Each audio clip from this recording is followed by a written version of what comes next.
হযরত তালহা ইবনে Ubaidullah রাসূলুল্লাহ সাল্লাল্লাহু আলাইহি ওয়াসাল্লামের বিখ্যাত সাহাবী, তিনি যখন মুসলমান হয়েছেন এবং আল্লাহর নবীর পক্ষে অসংখ্য যুদ্ধ করে গিয়েছেন, সেই সাহাবীর বয়স ছিল 16 বছর।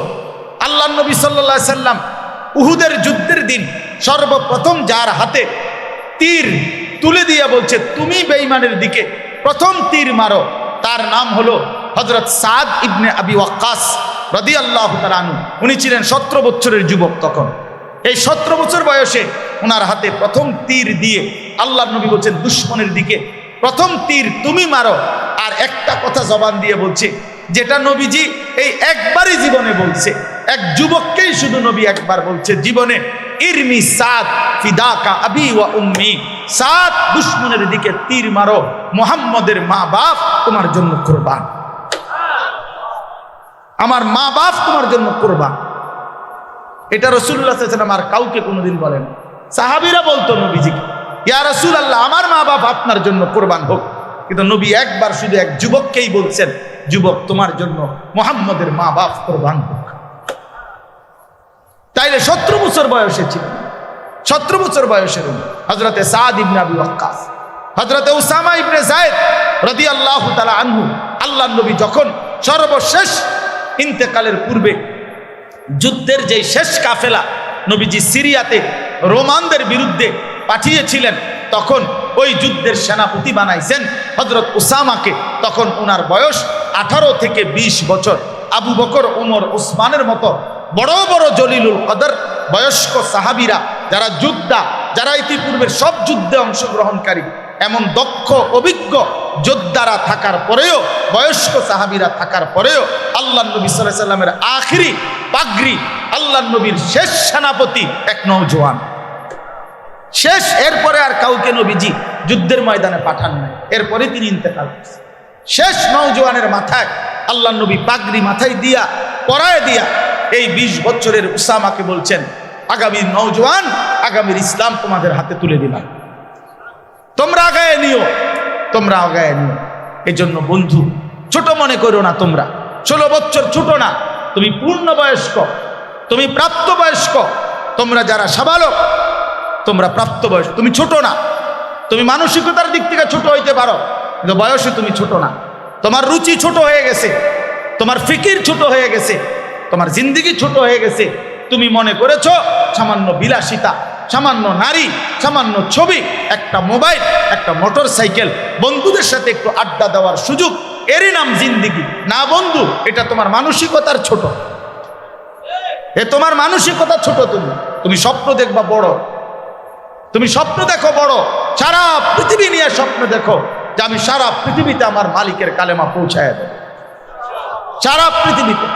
হযরত মাওলানা ইলিয়াস রাহমাতুল্লাহ আলাইহি কখনোই এটা কি তখন ভাবছিলেন যে আজ সারা পৃথিবীতে আলমী ভাবে দাওয়াত ও তাবলীগের এই মেহনত ছড়িয়ে যাবে? কিন্তু স্বপ্ন দেখছিলেন, আশা করছিলেন, স্বপ্ন দেখেছিলেন যে একদিন পৃথিবীর দিক দিগন্তে পৌঁছে যাবে। হযরত মাওলানা ইলিয়াস রাহমাতুল্লাহ আলাইহি এত বেশি অসুস্থ ছিলেন যে পড়ালেখার জীবনে উনি ঘন্টার পর ঘন্টা মাথা নিচের দিকে দিয়ে উপর হয়ে শুয়ে থাকতেন। এত দুর্বল, এত অসুস্থতা ওনার ছিল যে ঠিকমতো পড়তেও পারতেন না। হযরত মাওলানা ইয়াহইয়া কান্দলভি, মানে ইলিয়াস রাহমাতুল্লাহ আলাইহির বড় ভাই ইয়াহইয়া কান্দলভি রাহমাতুল্লাহ আলাইহি, উনি খুব অসুস্থ অবস্থা থেকে যখনই একটু ভাল লাগতো তো একটু বই নিয়ে খুলতেন, তখন ইয়াহইয়া কান্দলভি রাহমাতুল্লাহ বলতেন, ইলিয়াস কইরা তুমি আর কিরবা, তোমার যে শরীর, হ্যাঁ শুধু শুধু কি লেগা পড়বা, হ্যাঁ তুমি তো মরেই যাইবা, তোমার দিয়ে তো আর কিচ্ছু হবে না। তখন ইলিয়াস রাহমাতুল্লাহ বলতো, ভাইজান আমি তো এটা বিশ্বাস করি আমারে দিয়ে কিছুই আর হবে না, তো এই জন্য না পড়েই আর লাভ কি, কিন্তু পড়ি, যেহেতু আমারে দিয়ে কিছু হইতো না আমিও বুঝছি, কারণ আমার যে শরীর, আমি যে অসুস্থ, আমারে দিয়ে কিছু হবে না, কিন্তু এরপরও একটু পড়ি। সেই মানুষটা সারা পৃথিবী আলোকিত করে দিয়েছে। যুগ জামানা বদলে দিতে চাই না হাজার জন, এক মানুষই আনতে পারে জাতির জাগরণ। একজনই পারে, একজনই চাইলে, এক বুক হিম্মত থাকতে হয়, এক অদম্য সাহস থাকতে হয়। এজন্য নওজোয়ান ভাই, আমি আজকে ইনশাআল্লাহ আবার সুযোগ হলে জোহরের পরে আসরের আগে আবার কথা বলবো ইনশাআল্লাহ। কিন্তু আজকে আমার এটুকু প্রথম কথা যে আমার শুধু ফিকির এটা, আমি বুঝাইতে পারলাম কিনা যে আমাদের নিজের আখলাক, নিজের চরিত্র, নিজের জিন্দিগি গঠন হওয়া দরকার কিনা? বলো না ভাইয়া, দরকার কিনা? তুমি বদলাও ইনশাআল্লাহ, আগামী পৃথিবী বদলে যাবে ইনশাআল্লাহ। সারা পৃথিবীতে কালেমার পতাকা উঠবে ইনশাআল্লাহ। হ্যাঁ হ্যাঁ, নওজোয়ান অসম্ভব সম্ভাবনাময়। আল্লাহ তাআলা যুবকদের প্রশংসা করছেন, নবীজিকে বলছেন। মক্কার কাফেররা নবীজিকে বলছে, মুহাম্মদ তুমি ওই যুবকদের ঘটনাটা শোনাও, যারা তোমার পূর্বে এক যুগে যারা গুহার মধ্যে আশ্রয় নিছিল, ওই যুবকদের গল্পটা বলো দেখি, তাইলে আমরা মাইনা নেব তোমার। কোরআন শরীফের আয়াতের মধ্যে আছে, আল্লাহ তাআলা বলছে, বন্ধু ঘটনাটা আমি শুনাই। আল্লাহ নিজে বলছে, বন্ধু ঘটনা বহুত মজাদার ঘটনা, বন্ধু আমি শুনাই। নাহনু নাকুসসু আলাইকা নাবাআহুম বিল হক, ঘটনা আমি শোনাচ্ছি, আপনি শুনেন আমার থেকে, আমি আল্লাহ ঘটনা শুনাই। তো আল্লাহ তাআলা বড় মায়া করে ঘটনা শুরু করছে এভাবে, ইন্নাহুম ফিতিয়াতুন, ওরা না ছিল একদল যুবক, আমানু বিরাব্বিহিম, ওরা আমার উপরে ঈমান আনছিল, 7 যুবক, ওয়াজিদনাহুম হুদান, বাকি যা হেদায়েত, বাকি যা কল্যাণ সব আমি তাদের বাড়ায় দিছি, বাকিটা আমি বাড়ায় দিছি। ওয়ারাবাতনা আলা কুলুবিহিম, আমি আল্লাহ তাদের কলিজার ভিতরে ঈমান শক্ত করে রশি দিয়া বাঁধা দিছি, যে পৃথিবী নড়ে যাবে। আমার মামা একবার আমার মা নাস্তা দিয়া ডেকচির মধ্যে আমার বোনের বাড়ির দিয়ে আসতে কইছে, সাইকেল পিছনে বাইন্দা। আমার মামায় আমার এটা সাইকেলের পিছনে রশি দিয়া বান দিয়া দিছে এই ডেকচিটা। এগুলারে মিজান ভাই কুড়া কয়, আর এই যে বাচ্চা হইলে, বোনের বাচ্চা হইছে, আর লাড়ু লাড়ু লাড়ু বানাইয়া ডেকচির মধ্যে কইরা দিছে। আমার মামা এটারে বান দিয়া দিছে। তো মায় বলছে আর কি, মামারে ভাই শক্ত করে বান দিয়া দিও। তো মামায় বলছে, বোন সাইকেল ভাঙ্গা যাইতে আরে মামার এই বান খুলতো না। পরে ঠিকই আপনার মাঝখানে আমি সাইকেল থেকে পইরা, রাস্তার থেকে নিচে সাইকেল সহ গইরাইয়া মইরা পইরা, আরো মানুষ মিলে আমারে উঠাইছে, সাইকেল উঠাইছে, রাস্তা উঠাইছে, মাগার দেখছি জায়গা। ওয়ারাবাতনা আলা কুলুবিহিম, আল্লাহ বলছে ঈমান আমি কলজার মধ্যে বাইন্ধা দিছি একদম। ফলে গোটা জাতির মোকাবেলায় যুবকরা বলছে, রব্বুনা রব্বুস সামাওয়াতি ওয়াল আরদ। বাদশা জিজ্ঞাসা করছে, তোমাদের রব কে? বলছে, আমাদের রব তিনি আসমান ও জমিনের রব যিনি। লাদউ মিন দুনিহি ইলাহান। ওই 7 যুবক বলছে, বাদশা শোনো, হুমকি দিয়া লাভ নাই, বাপ মার দোহাই দিয়া লাভ নাই, পরিবারের কথা বলে লাভ নাই। লান নাদউ মিন দুনিহি ইলাহান, আল্লাহকে ব্যতীত আমরা জান চলে যাবে অন্য কাউকে ডাকবো না, অন্য কাউকে ডাকবো না। লাকাদ কুলনা ইদাম শাতাতা, যদি আল্লাহকে বাদ দিয়ে কারো ডাকি তো এটা হবে আমাদের জন্য দুর্ভাগ্য, দুর্ভাগ্য। এই জন্য ইনশাআল্লাহ আগামীর নওজোয়ান তুমি যদি হিম্মত করো, চরিত্র সুন্দর করো, আখলাক ঠিক করো, ইনশাআল্লাহ তোমার হাতে মাহাদির পতাকা উড়বে ইনশাআল্লাহ, ইসলামের পতাকা উড়বে ইনশাআল্লাহ, কালেমার পতাকা উড়বে ইনশাআল্লাহ। রাজি তো আমরা ইনশাআল্লাহ? সবাই রাজি তো ইনশাআল্লাহ? আল্লাহ তাআলা হিম্মত দান করেন। যুব সমাজ কায়রো বিশ্ববিদ্যালয়ে, আমি ভাবতেছিলাম তাদের সাথে আলাপ করব এই বিষয়গুলো, কি যে আজ অধিকাংশ মুসলিম দেশে শরিয়া আইন বাস্তবায়ন না হওয়া, মানব রচিত আইন ও নীতিমালার প্রতি আস্থাশীল হওয়া এবং কোরআন সুন্নাহ বিমুখ হওয়া, এই ব্যাপারে আমাদের নওজোয়ানদের কি কর্মসূচি হওয়া উচিত? আমি ভাবছিলাম এটা বলব। 2, অনেক মুসলিম ভূখণ্ড অমুসলিম শক্তি কর্তৃক বেদখল হয়ে যাওয়া, যেমন বিশেষত ফিলিস্তিন, ইরাক, কাশ্মীর। মিডিয়া কর্তৃক ইসলামকে লক্ষ্য করে সাঁড়াশি আক্রমণ, প্রকাশ্যে রাসূলুল্লাহ সাল্লাল্লাহু আলাইহি ওয়াসাল্লাম, বিশিষ্ট সাহাবায়ে কেরাম, আলেম ওলামাকে গালিগালাজ ও সমালোচনা করা হয়। প্রিন্ট ও ইলেকট্রনিক মিডিয়া তথা দৈনিক পত্র পত্রিকা, রেডিও, টেলিভিশন ও ইন্টারনেটে এই সমস্ত অশুভ কর্মের মহড়া আজ খুব স্বাভাবিক বিষয় হয়ে দাঁড়িয়েছে। এক্ষেত্রে আমরা কি করতে পারি? অর্থাৎ অধিকাংশ মুসলিম দেশ আজ অপরিশুদ্ধ ঋণে জর্জরিত। বাধ্যত এই ঋণ থেকে বেরিয়ে আসা তাদের পক্ষে প্রায় অসম্ভব। প্রশাসনিক দুর্নীতি, স্বচ্ছতার অভাব, সুদ, ঘুষ, চুরি, ডাকাতি, ছিনতাই, রাহাজানি, জালিয়াতি, আত্মসাৎ, মিথ্যা অপবাদ, এই সমস্ত অনৈতিক কার্যাবলী মুসলিম বিশ্বের বহু দেশকে সভ্য উন্নত দেশের তালিকার একেবারে নিচের দিকে ঠাঁই দিয়েছে। এক্ষেত্রে আমাদের পদক্ষেপ কি হইতে পারে? জ্ঞান বিজ্ঞানে পিছিয়ে পড়া, কারিগরি ও সৃজনশীল শিক্ষা ঘাটতি, বিশ্বের বহু অঞ্চলে ইসলামের দাওয়াত না পৌঁছা, মানব জাতির একটা বৃহৎ অংশ এখনো ইসলামের বাণী শুনেনি, অথবা শুনে থাকলেও মিথ্যা কিংবা বিকৃত বাণী শুনেছে। অথচ মুসলিম উম্মার জন্য ফরজ ভূপৃষ্ঠের প্রত্যেক ব্যক্তির কাছে ইসলামের দাওয়াত পৌঁছানো। এরম অনেকগুলো লিখছে। উনি বলেন, আমি ভাবতেছিলাম এসব বিষয় নিয়ে সারা পৃথিবীব্যাপী আলমী চিন্তা ফিকির নিয়ে আমি যুব সমাজের সাথে আলোচনা করব, আর এরা আমার কাছ থেকে সমাধান চায়। তার বাবা যে মোবাইল কিনে দিচ্ছে না, এটার সমাধান তারা আমার কাছে জানতে চায়। মেয়েটা যে আজকে 3 বছর ধরে তারে প্রেমের অফার দিচ্ছি, এখন সে যে আমার প্রেম প্রত্যাখ্যান করতেছে, এই জন্য তাবিজটা কি? বুঝেন নাই কথাটা? এই হলো, তিনি বলেন যে যুবক তার সমস্যা জানতে চাইছে আমার কাছে, বলছে এটা সমাধান চাচ্ছে, এগুলা মোবাইলের সমস্যা, তার নারীর প্রেমের বিষয়। আর আমি ভাবতেছিলাম তাদেরকে নিয়ে গোটা পৃথিবীব্যাপী ইসলামের পুনর্জাগরণের স্বপ্ন। তা আমি কোথায়, তারা কোথায়? তারা কোথায়? আমাদের জেনারেশন কোথায়? এই জন্য বাপ, এই জন্য বন্ধু, এই জন্য দোস্ত, আমরা আত্মসংশোধন, নিজেকে গঠন, নিজের ঈমান, নিজের আখলাক, নিজের চরিত্র, নিজের জিন্দেগি যদি গঠন না করি দোস্ত, আগামী পৃথিবীতে ইসলামের বিজয় কিভাবে হবে? কিভাবে হবে? আমাদের যেই ফিলিস্তিনের হামাসের যে মুজাহিদ, যিনি শাহাদাত বরণ করেছিলেন, ইয়াহিয়া সিনওয়ার রাহমাতুল্লাহ আলাই, এই মহান যোদ্ধা, এই যে কয়দিন আগে যিনি শহীদ হলেন, ইসরায়েলের এই ইয়াহুদি কুত্তারা সর্বশেষ যখন ওনাকে ড্রোনে হামলা করে, শেষ মুহূর্তে উনি যখন লাস্টে টের পাইছে যে ওনার উপরে শেষ বোমাটা হামলা করবে, তখনও ওনার হাতে একটা ছোট লাঠি ছিল, ছড়ি ছিল। এই লাঠিটা জানে উনি কিছুই হবে না এটা দিয়া, কিন্তু তারপরও শেষ হাতের লাঠিটা তাদের দিকে ছুঁড়ে মারছে, বলছিল যা এটা জান দিলাম, তবুও তোদেরকে প্রত্যাখ্যান করবে।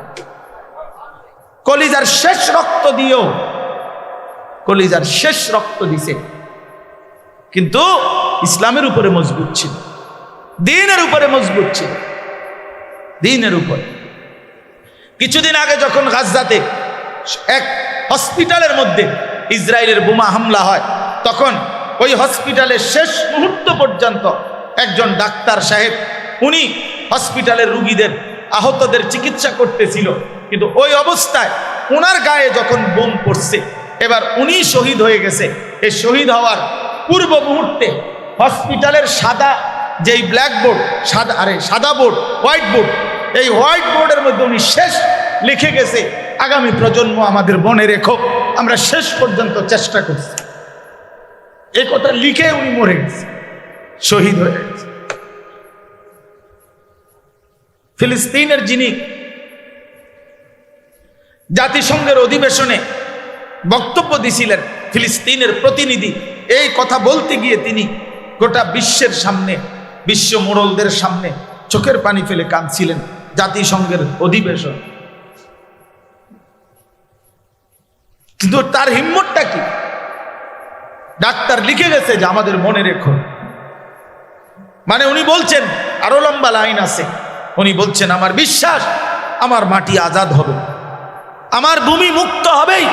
তো তোমরা যেদিন মুক্ত করবা, যেই প্রজন্ম, তোমরা আমাদেরকে মনে রেখো যে আমরা শেষ মুহূর্ত পর্যন্ত আমরা মাতৃভূমির সংরক্ষণের জন্য চেষ্টা করেছি।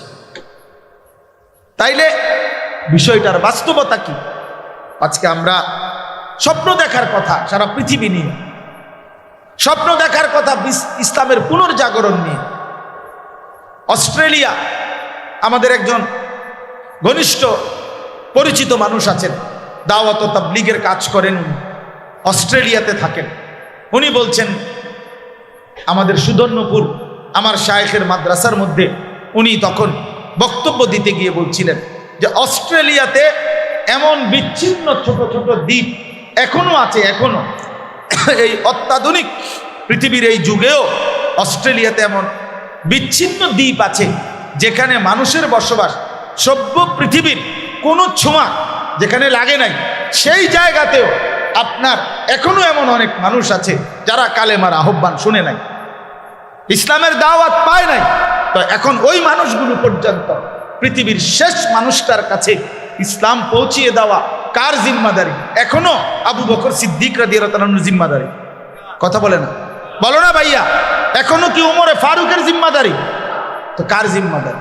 ওমর ফারুকের উত্তরসূরির জিম্মাদারি, আমার জিম্মাদারি, তোমার জিম্মাদারি। তুমি কোন দিন ডাকবা মানুষকে আল্লাহর দিকে? তুমি ফিরবা কোন দিন? দিন নাই, রাত নাই, শুধু মোবাইল, শুধু নারী, শুধু ছবি, শুধু অস্থিরতা, শুধু বেহায়াপনা, শুধু হাসি ঠাট্টা আহ্লাদ।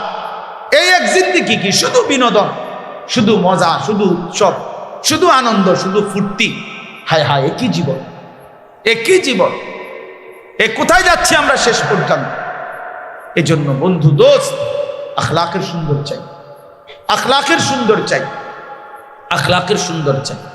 একজন যুবক, মূলত আমাদের কোরআন সুন্নাহর ভাষায় যে প্রাপ্তবয়স্ক সেই যুবক, অর্থাৎ যে বালেগ হয় সেই যুবক, সেই যুবক মূলত, অর্থাৎ একটা মেয়ে 13 থেকে 14 এই 1 বছরের ভিতরে সাবালিকা হয়, সেই প্রাপ্তবয়স্ক, যখনই তার মাসিক ঋতুস্রাব শুরু হয়। আর একটা ছেলে 14 থেকে 15 এই 1 বছরের ভিতরেই সে প্রাপ্তবয়স্ক হয়। এই বছরের ভিতরেই স্বাভাবিকভাবে তার বীর্যপাত হয়, স্বপ্নদোষ হয়, বীর্যপাত হয়। আর তখন থেকেই সে, যেদিন থেকে প্রথম তার বীর্যপাত হয়েছে সেদিন থেকেই সে সাবালক, যুবক, প্রাপ্তবয়স্ক। সেদিন থেকে মৃত্যু পর্যন্ত খোদার কসম প্রতি সেকেন্ডের হিসাব আল্লাহ তাআলা নেবেন। এক এক সেকেন্ডের হিসাব আল্লাহ তাআলা নেবেন, এক এক সেকেন্ডের হিসাব আল্লাহ তাআলা নেবে। তাইলে তুমি বন্ধু 15 বছর, 16 বছর, 17 বছর বলে নিজেরে ছোট মনে করলা কেন? তুমি ভাবলা যে আমি এখনো বাচ্চা মানুষ। তোমার বাপে কয় তুমি বাচ্চা, তুমি নিজেও ভাবতেছো এখনো লাইফটা এনজয় করি, আমার এখনো আরো অনেক সময় বাকি। কে বলছে অনেক সময় বাকি? ইন্না যারআ কাদ তুদরিকুল আহাতু ক্বাবলা আন ইয়াবলুগা। হাসান বসরি রাহমাতুল্লাহ আলাইহি বলছেন, ইয়া মাশারাশ শাবাব। হাসান বসরি রাহমাতুল্লাহ আলাইহি বলেন, হে যুবক, হে যুব সমাজ, মনে রেখো অসংখ্য ফুল পরিপক্ক হওয়ার আগে, ফলে পরিণত হওয়ার আগেই ঝরে যায়। অসংখ্য ফল একেবারে পাকা পর্যন্ত পৌঁছায় না, তার আগেই ঝরে যায়। তার মানে গাছের আমের যেই মুকুল বের হয় সবগুলো আম হয়, যেটুকু ছোট ছোট আম হয় সবগুলো বড় হইয়া পাকে না, ঝরে যায় বেশি না থেকে যায় বেশি? ঝরে যায় বেশি। এই জন্য বৃদ্ধ হয় কম, কিশোর নওজোয়ান, এটা মনে রাখো, এর আগেই যৌবন কালেই মৃত্যু হয়ে যায়, অধিকাংশ মৃত্যু হয়ে যায়। কাজে সময় বেশি নাই, সময় আজকেই, সময় এখনই, সময় এখনই। আল্লাহ তাআলা কুরআনুল কারীমের মধ্যে বলছেন শিশুকালকে দফ, শিশুকাল হলো দুর্বল, বৃদ্ধকালকে আল্লাহ বলছে দফ, দফ মানে দুর্বল। শুধু কোরআনে আল্লাহ কসম, আল্লাহ বলছে শক্তি, কুওয়াতান, এটা যৌবন, যৌবনকালকে আল্লাহ শক্তি বলছে। তাহলে যৌবনই মানে শক্তি, শক্তি মানেই যৌবন, শক্তি মানেই যৌবন। এই জন্য যৌবনকালে কেউ যদি নষ্ট হয়ে যায়, পরে ঘুরে দাঁড়ানো কঠিন, পরে ঘুরে দাঁড়ানো। এই উঠতি বয়সে যে নষ্ট হয়ে যায়, চরিত্রহীন হয়ে যায়, গুনার মজা পাইয়া যায়, নারীর মজা, গুনার মজা, জিনার মজা, ব্যভিচারের মজা, অশ্লীলতার মজা, নিজের হাত, নিজের লজ্জাস্থানকে নাপাক ব্যবহার করা, অসভ্যতাতে মজা পেয়ে যায়, ফিরে আসা কঠিন হয়ে যায়, কঠিন হয়ে যায় দোস্ত। এই জন্য বন্ধু 16 বছর ছোট না, 17 বছর ছোট না। রাসূলুল্লাহ সাল্লাল্লাহু আলাইহি সাল্লামের বিখ্যাত সাহাবী জুবাইর ইবনুল আওয়াম, উনি যখন মুসলমান হয়ে নবীজির সঙ্গী হয়েছেন তখন উনার বয়স ছিল 15 বছর। হযরত তালহা ইবনে উবাইদুল্লাহ, রাসূলুল্লাহ সাল্লাল্লাহু আলাইহি সাল্লামের বিখ্যাত সাহাবী, তিনি যখন মুসলমান হয়েছেন এবং আল্লাহর নবীর পক্ষে অসংখ্য যুদ্ধ করে গিয়েছেন, সেই সাহাবীর বয়স ছিল 16 বছর। আল্লাহর নবী সাল্লাল্লাহু আলাইহি সাল্লাম উহুদের যুদ্ধের দিন সর্বপ্রথম যার হাতে তীর তুলে দিয়ে বলছে তুমি বেঈমানের দিকে প্রথম তীর মারো। তার নাম হলো হযরত সাদ ইবনে আবি ওয়াক্কাস রাদিয়াল্লাহু তাআলা আনহু। উনি ছিলেন 17 বছরের যুবক তখন। এই 17 বছর বয়সে ওনার হাতে প্রথম তীর দিয়ে আল্লাহর নবী বলছেন দুশমনের দিকে প্রথম তীর তুমি মারো। আর একটা কথা জবান দিয়ে বলছে, যেটা নবীজি এই একবারই জীবনে বলছে, এক যুবককেই শুধু নবী একবার বলছে জীবনে, ইরমি সাদ ফিদাকা আবি ওয়া উম্মি, সাদ দুশমনের দিকে তীর মারো, মুহাম্মদের মা বাপ তোমার জন্য কুরবান, আমার মা বাপ তোমার জন্য কুরবান। এটা রাসূলুল্লাহ সাল্লাল্লাহু আলাইহি ওয়াসাল্লাম আর কাউকে কোনোদিন বলেন। সাহাবীরা বলতো নবীজিকে, ইয়া রাসূলুল্লাহ আমার মা বাপ আপনার জন্য কুরবান হোক, কিন্তু নবী একবার শুধু এক যুবককেই বলছেন, যুবক তোমার জন্য মুহাম্মদের মা বাপ কুরবান হোক। তাইলে 17 বছর বয়সে ছিল, 17 বছর বয়সের হযরতে সাদ ইবনে আবি ওয়াক্কাস, হযরতে উসামা ইবনে যায়েদ রাদিয়াল্লাহু তাআলা আনহু, আল্লাহর নবী যখন সর্বশেষ ইন্তেকালের পূর্বে যুদ্ধের যে শেষ কাফেলা নবীজি সিরিয়াতে রোমানদের বিরুদ্ধে পাঠিয়েছিলেন, তখন ওই যুদ্ধের সেনাপতি বানাইছেন হযরত উসামাকে। তখন ওনার বয়স 18 থেকে 20 বছর।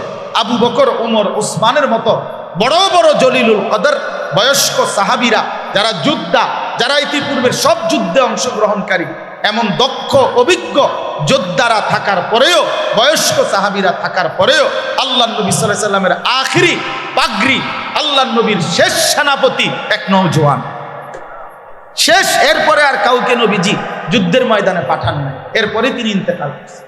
শেষ নওজোয়ানের মাথায় আল্লাহর নবী পাগড়ি মাথায় দিয়া পরায় দিয়া এই 20 বছরের উসামাকে বলছেন, আগামী নওজোয়ান, আগামীর ইসলাম তোমাদের হাতে তুলে দিলাম, তোমরা আগায় নিও, তোমরা আগায় নিও। এই জন্য বন্ধু, ছোট মনে করো না, তোমরা 16 বছর ছোট না, তুমি পূর্ণবয়স্ক, তুমি প্রাপ্তবয়স্ক, তোমরা যারা সাবালক, তোমরা প্রাপ্তবয়স্ক, তুমি ছোট না। তুমি মানসিকতার দিক থেকে ছোট হইতে পারো, কিন্তু বয়সে তুমি ছোট না। তোমার রুচি ছোট হয়ে গেছে, তোমার ফিকির ছোট হয়ে গেছে, তোমার জিন্দেগি ছোট হয়ে গেছে। তুমি মনে করেছো সামান্য বিলাসিতা, সামান্য নারী, সামান্য ছবি, একটা মোবাইল, একটা মোটর সাইকেল, বন্ধুদের সাথে একটু আড্ডা দেওয়ার সুযোগ, এরই নাম জিন্দেগি। না বন্ধু, এটা তোমার মানসিকতার ছোট, এ তোমার মানসিকতা ছোট। তুমি স্বপ্ন দেখবা বড়, তুমি স্বপ্ন দেখো বড়, সারা পৃথিবী নিয়ে স্বপ্ন দেখো যে আমি সারা পৃথিবীতে আমার মালিকের কালেমা পৌঁছায় দেব, সারা পৃথিবীতে। হযরত মাওলানা ইলিয়াস রাহমাতুল্লাহ আলাইহি কখনোই এটা কি তখন ভাবছিলেন যে আজ সারা পৃথিবীতে আলমী ভাবে দাওয়াত ও তাবলীগের এই মেহনত ছড়িয়ে যাবে? কিন্তু স্বপ্ন দেখছিলেন, আশা করছিলেন, স্বপ্ন দেখেছিলেন যে একদিন পৃথিবীর দিক দিগন্তে পৌঁছে যাবে।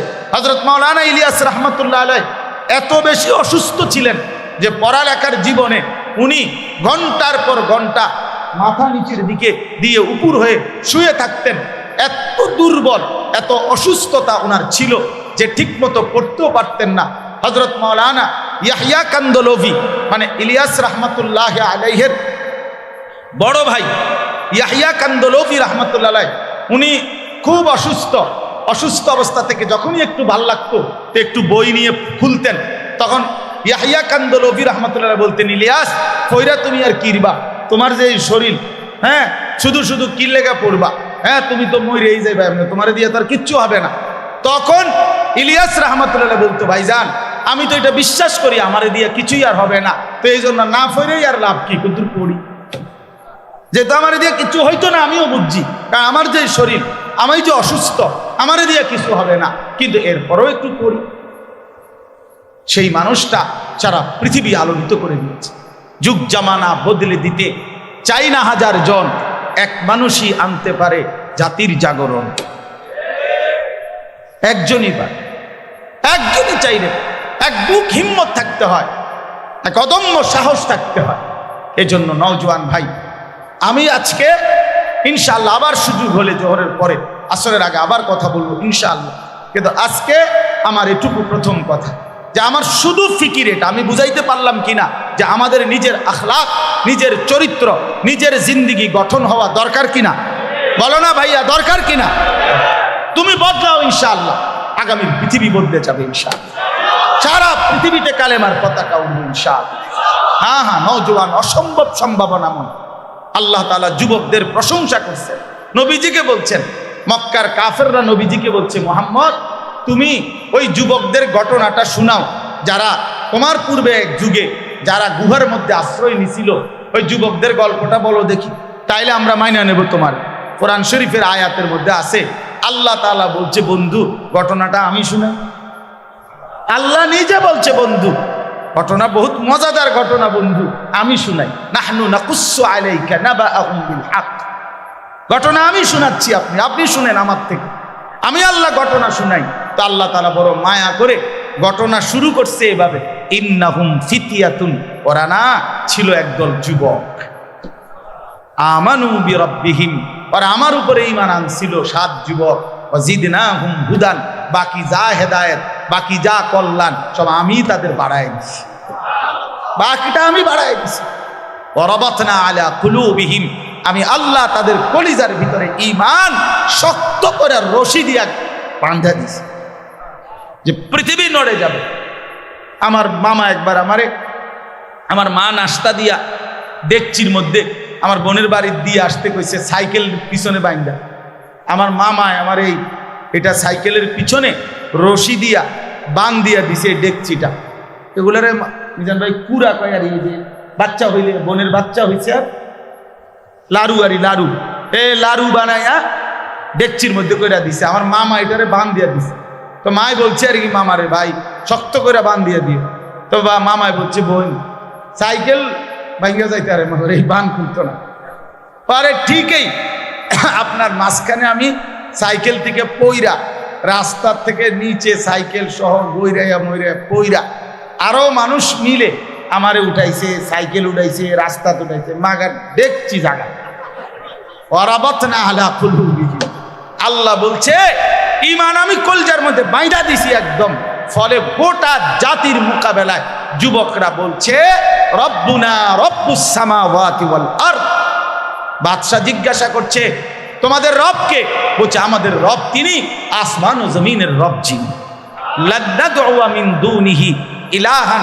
ওই 7 যুবক বলছে, বাদশা শোনো, হুমকি দিয়া লাভ নাই, বাপ মার দোহাই দিয়া লাভ নাই, পরিবারের কথা বলে লাভ নাই।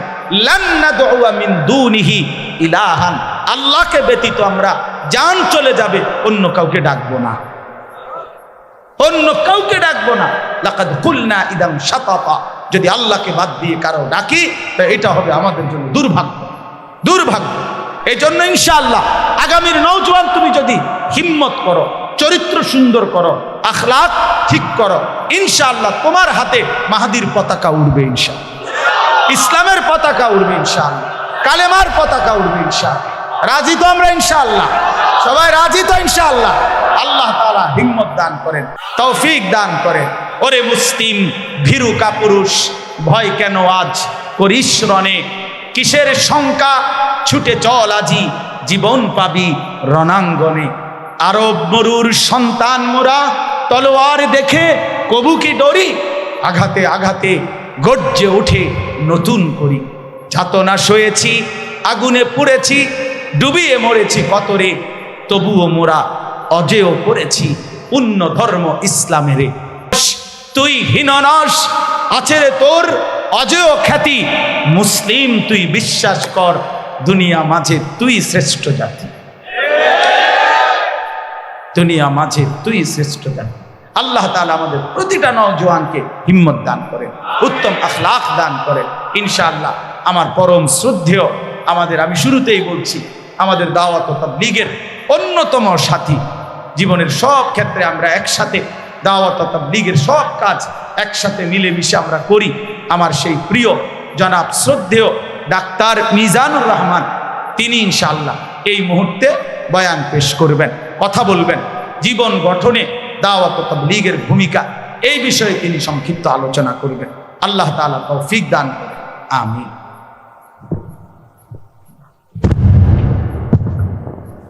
মুহাম্মদ কামা বারাকতা আলা ইব্রাহিম ওয়া আলা আলি ইব্রাহিম ইন্নাকা হামিদুম মাজিদ। سبحانك لا علم لنا إلا ما علمتنا إنك أنت العليم الحكيم القرآن شريف دوسي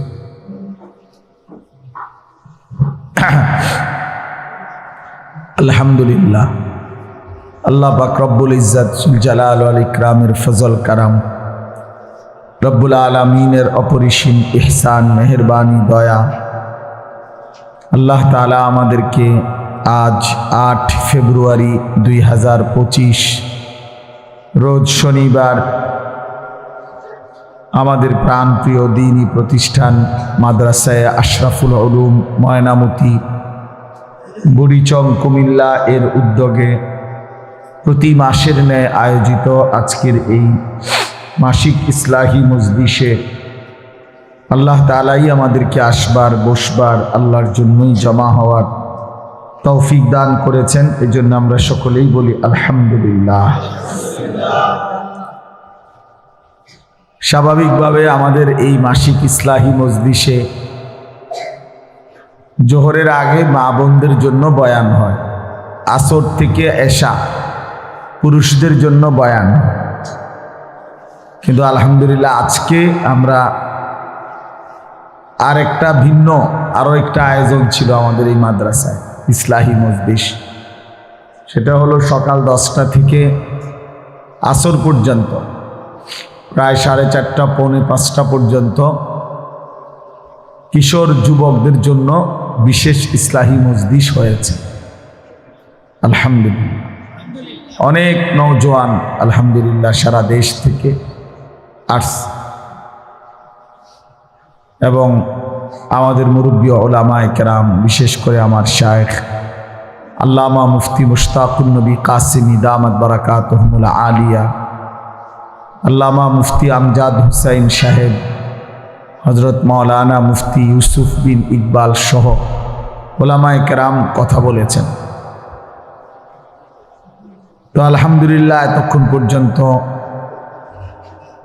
হাফেজ মাওলানা আতিকুর রহমান আশরাফি আপনাদের সামনে কথা বলেছেন।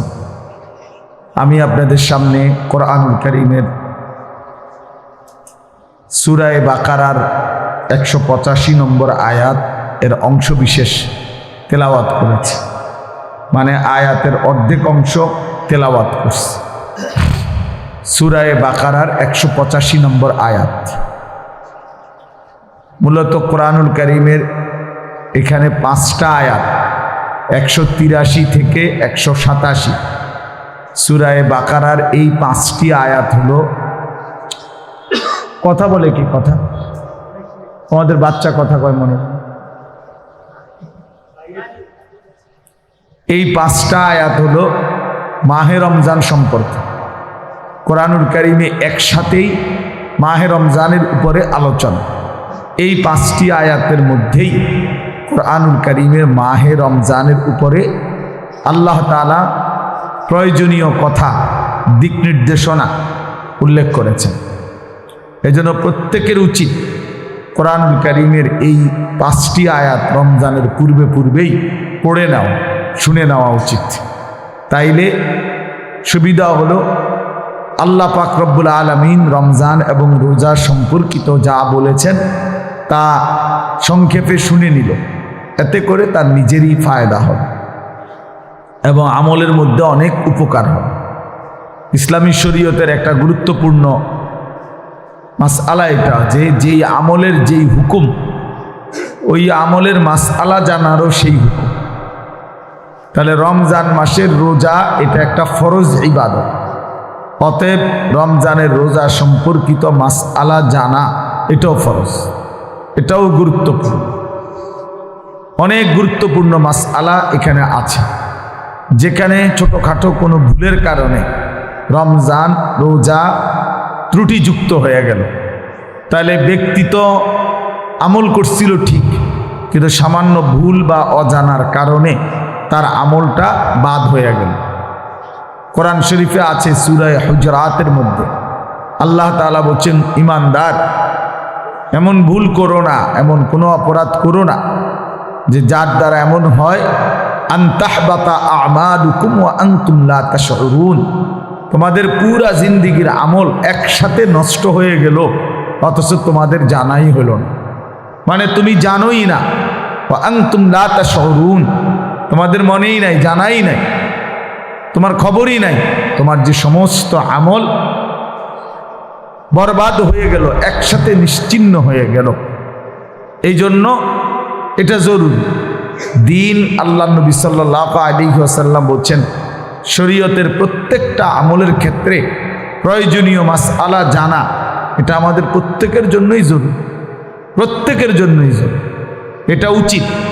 যখন যেই ইবাদত, যেই আমল সামনে আসে, ওই আমল সম্পর্কিত মৌলিক মাসআলা যে কতটুকু আদায় করতে হবে আমাকে, এবং মূল বিষয়টা যেন আমার কোনোভাবেই ক্ষতিগ্রস্ত না হয়, মূল আমলটা যাতে করে নষ্ট হয়ে না যায়, তাইলে বরবাদ হয়ে যায়।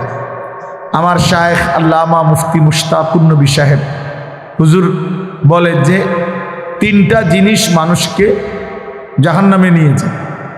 একটা হলো গাফলত, অর্থাৎ জানে এমনি কিন্তু খামখেয়াল, অবহেলা, অলসতা। গাফলতের কারণে আমল ছুটে গেল, ফলে এই বেচারা বরবাদ হয়ে গেল।